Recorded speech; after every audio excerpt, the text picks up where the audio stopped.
Assalamualaikum warahmatullahi wabarakatuh, anak.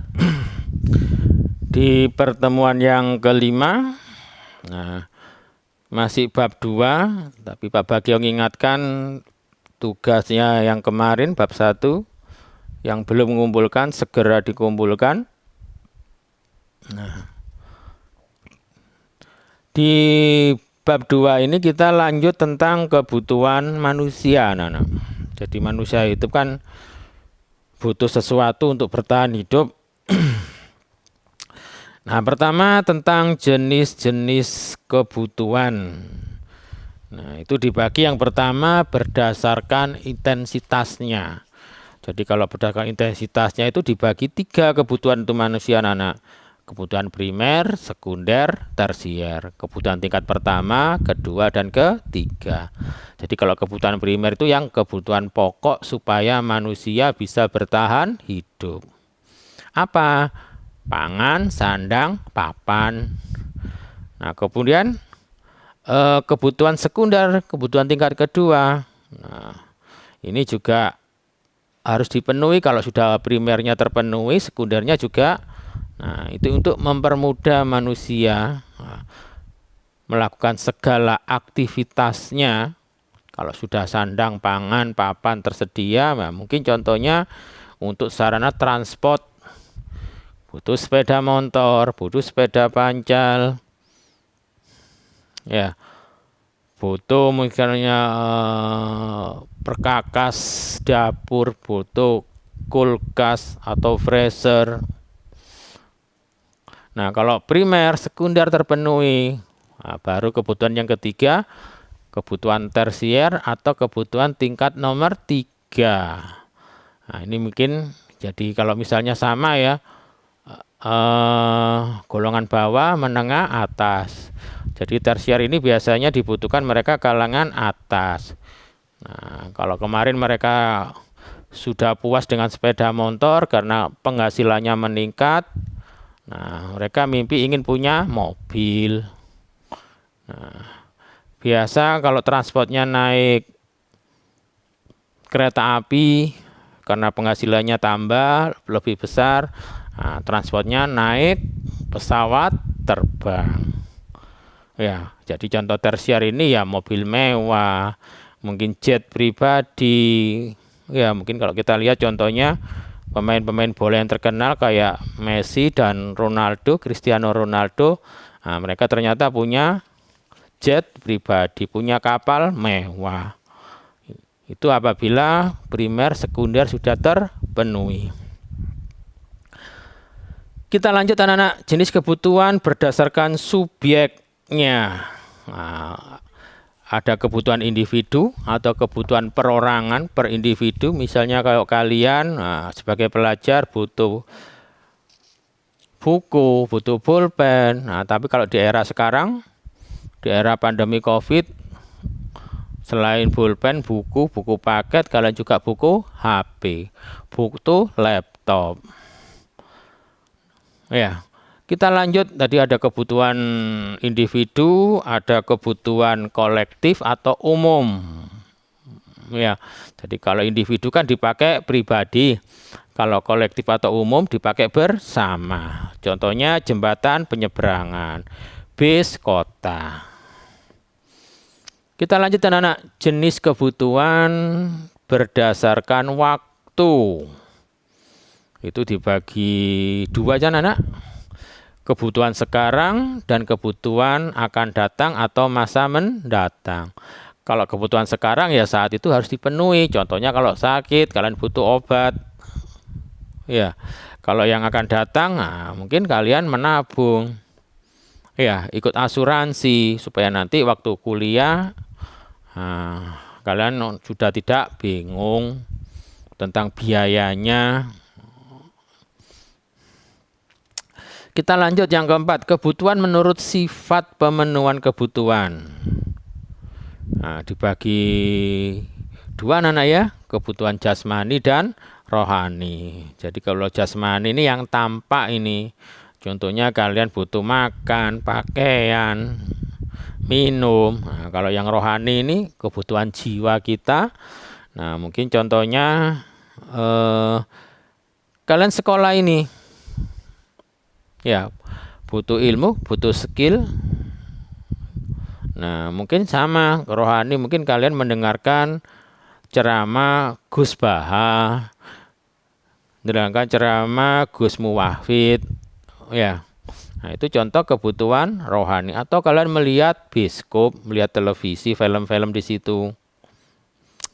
Kita lanjut anak-anak, faktor-faktor yang mempengaruhi kebutuhan manusia. Jadi tiap manusia itu biasanya ada faktor-faktor yang mempengaruhinya. Yang pertama, lingkungan. Jadi lingkungan ini yang utama sekali anak-anak ya. Contoh kalau kalian misalnya nanti mereka lihat mereka yang tinggal di daerah beriklim dingin, pasti mereka pakai baju tipis atau baju tebal? Pasti pakai baju tebal. Nah, kalau kalian, saya ini di sini, ditinggal di Indonesia, di daerah tropis, panas, suka pakai baju tebal atau tipis? Nah, yang tipis kan? Nah, kalau Pak udah tinggal di Indonesia, baju tebal-tebal ya tambah nggak nyaman. Faktor yang kedua, agama. Jadi kalau dari sudut kita, kalian orang ekonomi itu harus tahu, oh agama itu juga mempengaruhi kebutuhan. Ya, contohnya kalau orang Islam butuh Al-Quran, butuh sajadah, butuh tasbih. Nah, mungkin kalian jadi suppliernya, mungkin kalian jadi produsennya.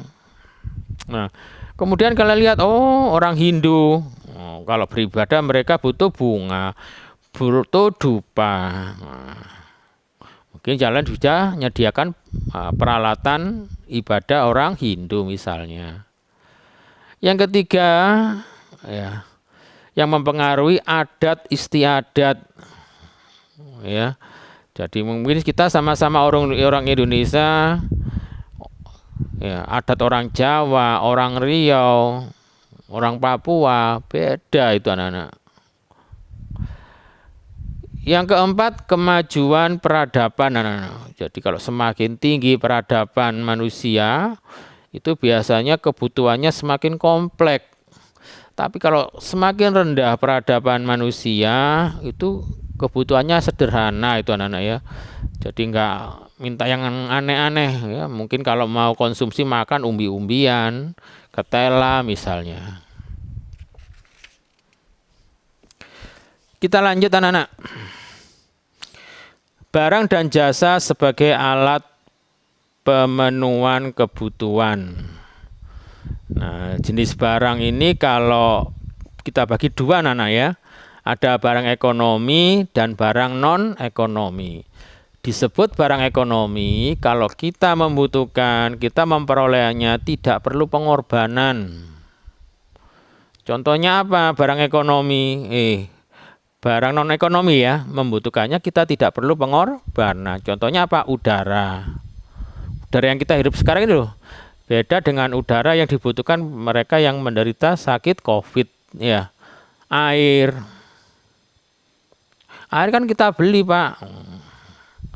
Ya air untuk yang mengairi misalnya ladang kalian, kebun kalian, untuk membasahi misalnya halaman kalian supaya nggak berdebu. Mungkin nggak untuk yang diminum itu butuh pengorbanan dengan membeli. Untuk mandi butuh pengorbanan untuk membeli lewat PDAM. Nah sekarang barang ekonomi itu kalau kita memerlukan, membutuhkannya kita butuh pengorbanan. Dengan membeli contohnya anak-anak. Ya contohnya HP yang kalian pegang ini dengan melihat videonya Pak Bagio ini.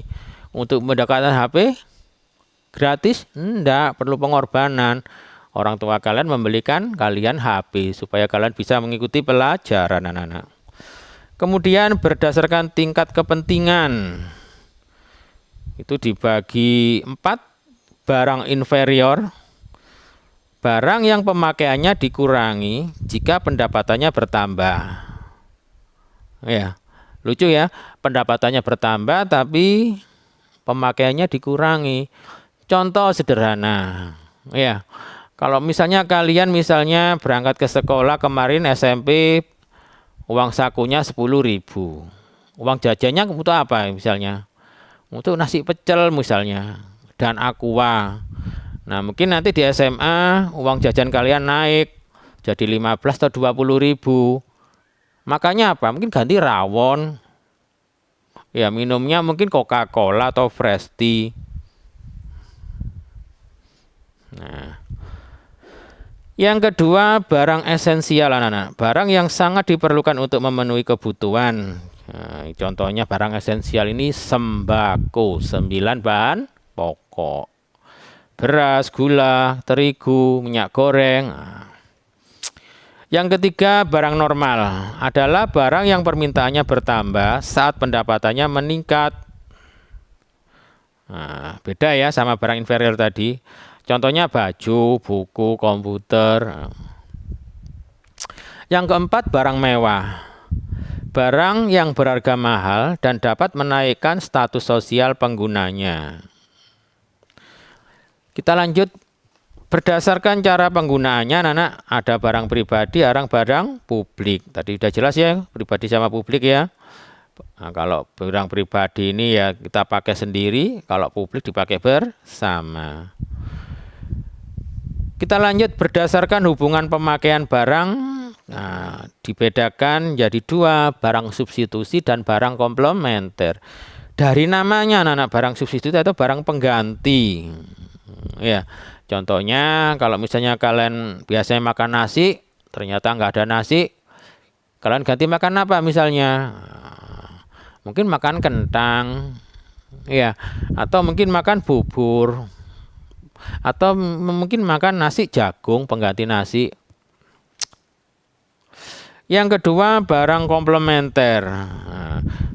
Adalah barang kegunaannya semakin bertambah jika digunakan bersama-sama. Jadi barang komplementer ini barang yang saling melengkapi ya anak-anak. Jadi kalau kalian punya sepeda motor baru, kalau udah dikasih pertalite atau pertamax bisa jalan enggak? Enggak. Nah, jadi sepeda motor dan pertalite misalnya saling melengkapi.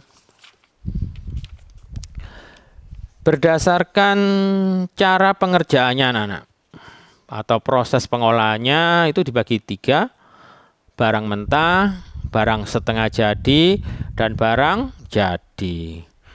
Mungkin saya contohkan kalau barang mentah kayu gelondongan, barang setengah jadi kayu gelondongan tadi diproses jadi papan atau kayu balok.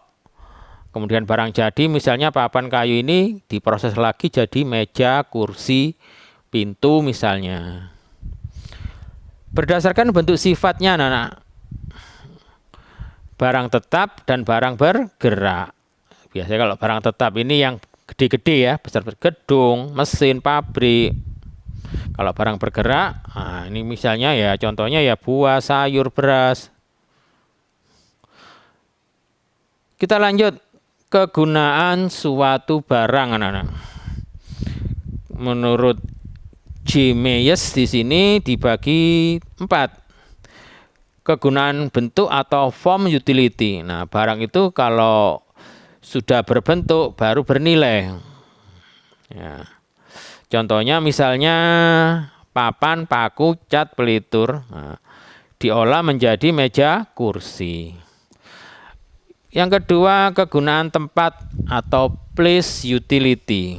Jadi barang itu baru ada manfaatnya, gunanya kalau tempatnya berpindah. Contohnya pasir di sungai, kalau pindah di galangan buat membangun rumah kalian. Ya. Yang ketiga, kegunaan waktu, time utility. Jadi barang itu baru ada manfaatnya. Ya, pada saat kita membutuhkannya. Contoh, kalian beli payung, nah, pada saat hujan pasti langsung ada manfaatnya. Yang terakhir, kegunaan milik, ownership utility. Barang itu baru ada manfaat gunanya apabila dimiliki seseorang yang tepat di sini. Ya. Contohnya kalau petani kan butuh cangkul, butuh sabit, butuh peralatan untuk mengolah tanah. Nah, contohnya kalau kalian sebagai pelajar di Pasik Cangkul, ada manfaatnya enggak? Nah, enggak kan? Nah, jadi materi bab 2 Pak Bagio anggap sudah selesai, tapi saya ingatkan tetap soal bab 1 kemarin harus sudah selesai. Terima kasih. Wassalamualaikum warahmatullahi wabarakatuh.